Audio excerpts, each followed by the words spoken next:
Hi friends, today's topic is hybridization. ये एक बहुत ज़्यादा इंपॉर्टेंट टॉपिक है जिसकी हेल्प लेके हम बहुत सारे कंपाउंड्स का शेप, स्ट्रक्चर, ज्योमेट्री, एंगल्स वगैरह बता सकते हैं।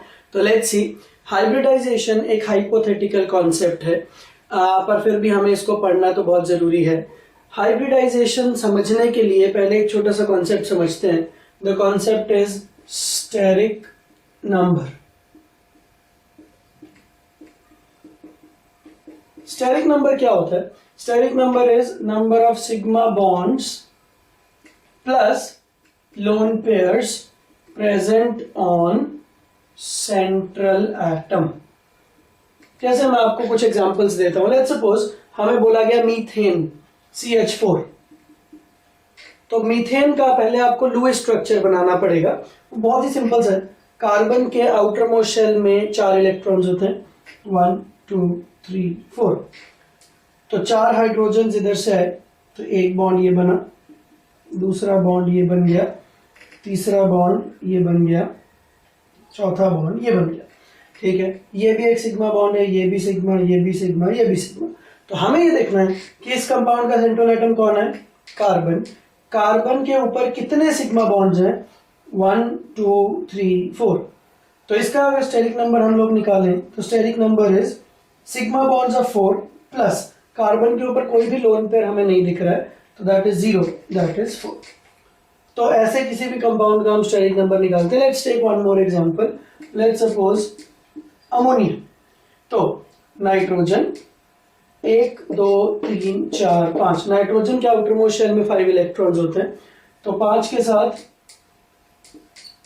ये 3 तो हाइड्रोजन ने बॉन्ड्स बना लिए और बाकी 2 इलेक्ट्रॉन्स ऐसे ही रह गए, बिकॉज नाइट्रोजन 3 बॉन्ड्स बना के अपना ऑक्टेट कंप्लीट कर है। तो अगर मैं देखूं तो ये तो एक लोन पेयर है। लोन पेयर मतलब a pair of electrons which has not taken part in bonding. तो ये लोन पेयर है और ये 3 सिग्मा बॉन्ड्स हैं। तो अगर इसका स्टेरिक नंबर निकालें तो that will be sigma bonds on central atom. इसका सेंट्रल एटम है नाइट्रोजन। तो कितने सिग्मा बॉन्ड्स आपको दिख रहे हैं? 1 2 3। और कितने लोन पेयर्स दिख रहे हैं? 1। So that gives me 4। Let's suppose एक और एग्जांपल कर लेते हैं, PCl5। Now phosphorus is of the family of nitrogen. So phosphorus के पास भी 1 2 3 4 5। आप इन 5 डॉट्स को कैसे भी लगा सकते हो, इट्स नॉट इम्पॉर्टेंट कि आप ऐसे ही लगाओ। फास्फोरस के पास 5 इलेक्ट्रॉन्स हैं आउटर मोस्ट शेल में, तो हर एक आउटर मोस्ट शेल के इलेक्ट्रॉन ने क्लोरीन के साथ एक एक बॉन्ड बना लिए। तो every bond is a sigma bond. तो कितने सिग्मा बॉन्ड्स टोटल दिख रहे हैं आपको फास्फोरस के ऊपर? 5 प्लस फास्फोरस के ऊपर कोई भी लोन पेयर नहीं है, तो that is 0, that gives me 5। तो इस तरह से आप किसी भी कंपाउंड का स्टेरिक नंबर निकाल सकते हो। अब आगे क्या करना है, लेट्स सी ना। अब एक बार आपके पास स्टेरिक नंबर आ गया तो स्टेरिक नंबर की वैल्यू से डायरेक्टली हमें हाइब्रिडाइजेशन मिल जाएगी। अगर स्टेरिक नंबर 2 निकला तो हाइब्रिडाइजेशन होगी Sp। आप एक छोटा सा चार्ट याद कर सकते हो, बहुत ही सिंपल है, इनफैक्ट इसमें याद करने लायक भी कुछ नहीं है। 2 का मतलब Sp। अब इसको कैसे याद रखें? Sp, S के ऊपर 1, P के ऊपर 1, 1 + 1 2। अगर स्टेरिक नंबर 3 होता तो हाइब्रिडाइजेशन होती Sp2। ये भी बहुत सिंपल है, S के ऊपर 1, P के ऊपर 2, 1 + 2 = 3। अगर ये 4 होता तो Sp3। अगर ये 5 होता तो Sp3d। 6 होता तो Sp3d2। अगेन S के ऊपर 1, 1 का मतलब कुछ लिखने की जरूरत नहीं है, 1 + 3 + 2 विल गिव यू 6। और अगर 7 हुआ तो Sp3d3। तो ये तो अपने को सिंपल सी चीज याद हो गई। स्टेरिक नंबर निकालना हमने अभी सीखा। अगर वो नंबर 4 आया मतलब Sp3 है, अगर वो नंबर 5 आया तो Sp3d है। ठीक है, अब ज्योमेट्रीज और शेप्स, एंगल्स, ये सब जो चीजें बतानी है थोड़ा सा ट्रिकी हो सकता है, तो एक कॉलम इसमें और जोड़ते हैं, ज्योमेट्री। ज्योमेट्री का मतलब होता है कि इस कंपाउंड को कैसा दिखना चाहिए ना। मैं पहले लिखता हूं और फिर आपको समझाता हूं। Sp की ज्योमेट्री होती है लीनियर, Sp2 की ज्योमेट्री होती है ट्राइगोनल, प्लेनर।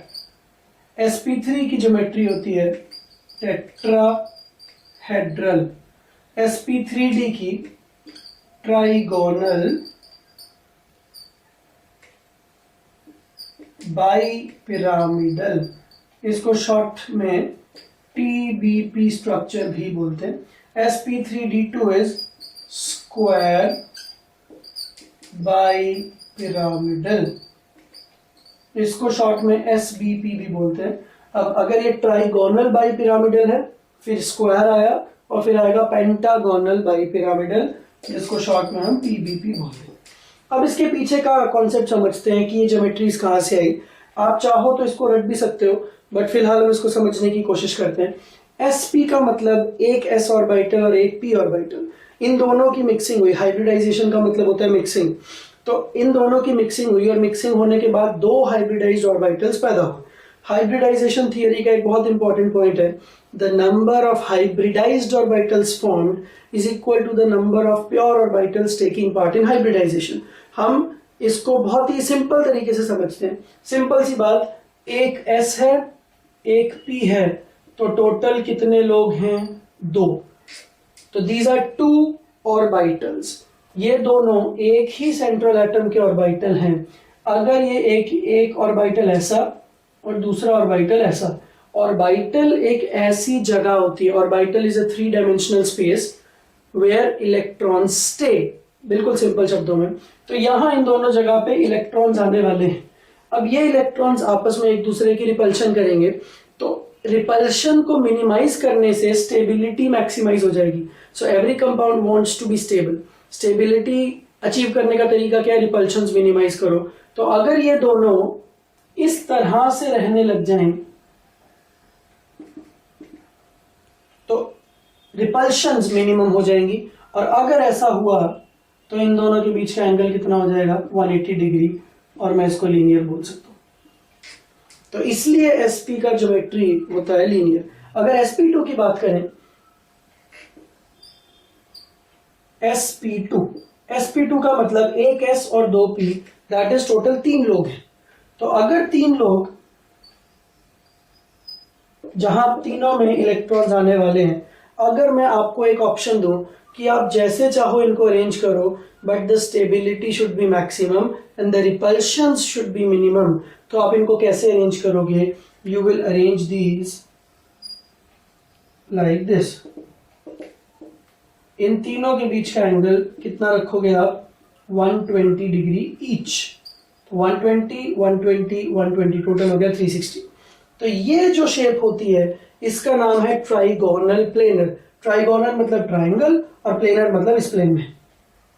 सिमिलरली अगर मैं sp3 की बात करूं, तो sp3 मतलब एक s और 3 p हमारे पास है, टोटल 4 लोग हैं।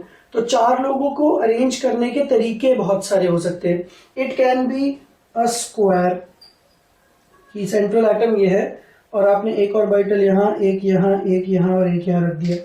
इट कैन बी लाइक, एक आपने ट्राइंगल बनाया और इसके ऊपर चौथा ऐसे रख दिया।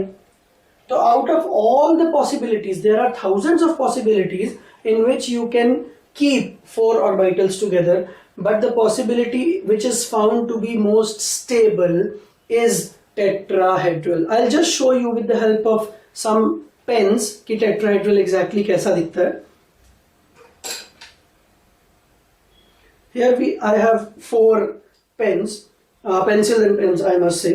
This is a black, this is red, this is orange and this is blue. तो पहले आप एक पिरामिड बनाइए, आप इसको ट्राइपॉड भी बोल सकते हैं। तो 3 इसके पैर ऐसे जमीन पे रखे हुए हैं और ये चीज जमीन से ऊपर उठी हुई है और यहाँ पे एक चौथा एटम लगा हुआ, तो इट्स अ टेट्राहेड्रल। तो ये सेंट्रल एटम रहेगा और सेंट्रल एटम से इस एटम का डिस्टेंस, इस एटम का, इस एटम का और इस एटम का, ये चारों बराबर रहेंगे। तो दिस इज टेट्राहेड्रल। कभी आपको अगर मुंबई जाने का मौका मिले तो आप मरीन ड्राइव जरूर जाइएगा। तो मरीन ड्राइव पे आपको कुछ पत्थर पड़े हुए दिखेंगे, बहुत बड़े बड़े पत्थर, पूरा क्वींस नेकलेस के आसपास। तो उन पत्थरों का शेप भी टेट्राहेड्रल। देन sp3d, sp3d में टोटल 5 ऑर्बिटल्स हमारे पास है, एक s, 3 p और एक डी, टोटल 5। तो 5 लोगों को अरेंज करने के बहुत सारे तरीके हो सकते हैं। It's like a pentagon. आप सेंट्रल एटम यहाँ पे बीच में रखिए और 5 ऑर्बिटल्स को ऐसे अरेंज कर दीजिए। It can be a square, और स्क्वायर ऐसे रखा आपने और स्क्वायर के ऊपर एक रख दीजिए। It can be a triangle, और एक ट्राइंगल के ऊपर और एक ट्राइंगल के नीचे। तो out of all the possibilities this possibility is found to be the most stable, और इसका नाम है ट्राइगोनल बाइपिरामिडल। अब इसका नाम ऐसा कैसे पड़ा? एक ट्राइंगल है यहाँ पे, 3 हिस्सों का ट्राइंगल, एक बॉन्ड ट्राइंगल के ऊपर और एक बॉन्ड ट्राइंगल के नीचे, तो टोटल 5 बॉन्ड्स हो गए। नाउ इमेजिन एक ट्राइंगल और एक बॉन्ड, आप इसको ऐसे देख सकते हो कि एक पिरामिड है, ट्राइंगल बेस के साथ एक पिरामिड ऊपर और ट्राइंगल बेस के साथ एक पिरामिड नीचे, इसीलिए इसका नाम है ट्राइगोनल पिरामिडल। और साथ में ये छोटा सा बाई लगा हुआ, बाई का मतलब 2 पिरामिड्स आर देयर। तो एक ट्राइंगल के ऊपर भी एक पिरामिड और नीचे भी एक पिरामिड, तो sp3d का नाम हो गया trigonal bipyramidal. Then comes sp3d2। now here we have 6 orbitals, एक s, 3p और 2d। 6 को अरेंज करने के भी बहुत सारे तरीके हो सकते हैं, but the best possible solution is आप एक स्क्वायर बनाइए और एक बॉन्ड स्क्वायर के ऊपर और एक बॉन्ड स्क्वायर के नीचे। तो जैसे हमने ट्राइगोनल बाइपिरामिडल बनाया था, आप इसको भी देख सकते हैं कि इसमें एक पिरामिड ऊपर की तरफ है, एक स्क्वायर बनाया हमने और स्क्वायर को पकड़ के ऐसे खींच दिया तो ये एक ऊपर पिरामिड बन गया। तो स्क्वायर बेस पे ऊपर एक पिरामिड, स्क्वायर बेस पे नीचे एक पिरामिड, तो इसका नाम हो गया स्क्वायर बाई पिरामिडल। अगर आप बाई नहीं लगाओगे स्क्वायर पिरामिडल, तो रीडर को ये आइडिया मिलेगा कि एक ही पिरामिड होगा, तो बाई लगाना बहुत जरूरी है। Bi stands for 2 pyramids, 1 above and 1 below. Then अगर आपने ट्राइंगल के ऊपर नीचे पिरामिड्स बनाए, देन आपने स्क्वायर के ऊपर नीचे पिरामिड्स बनाए, then the next comes pentagonal bipyramidal. एक आप पेंटागन बनाइए, उसके ऊपर एक पिरामिड, उसके नीचे एक पिरामिड। तो हमने अभी तक ये सीख लिया कि किसी भी कंपाउंड का स्टेरिक नंबर कैसे निकालते। स्टेरिक नंबर आने के बाद उसकी हाइब्रिडाइजेशन पता चल जाएगी, और हाइब्रिडाइजेशन आने के बाद उसकी ज्योमेट्री पता चल जाएगी। नाउ हम थोड़ी देर में अब देखते हैं कि ज्योमेट्री, शेप, अप्रोक्सीमेट एंगल्स कैसे निकाले जाते हैं।